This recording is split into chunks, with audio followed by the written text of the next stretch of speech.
Tutorial 1. Cipta akaun di Scratch online. Mula-mula, typekan Scratch.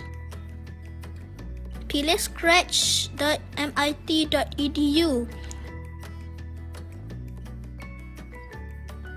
Klik sign in jika sudah ada akaun. Klik join Scratch jika belum ada akaun.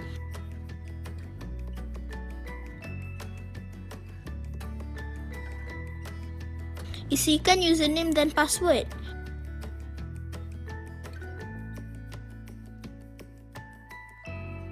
Klik next.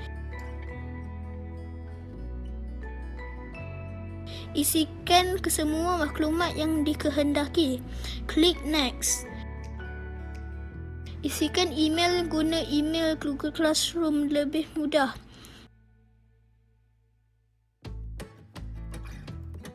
Klik create your account.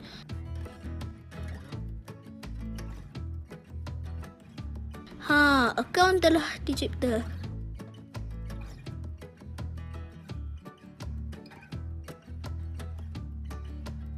Klik create untuk memulakan projek.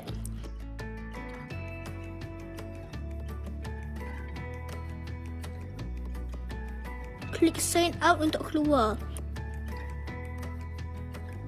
Sila tonton tutorial 2 untuk memulakan projek. Selamat mencuba!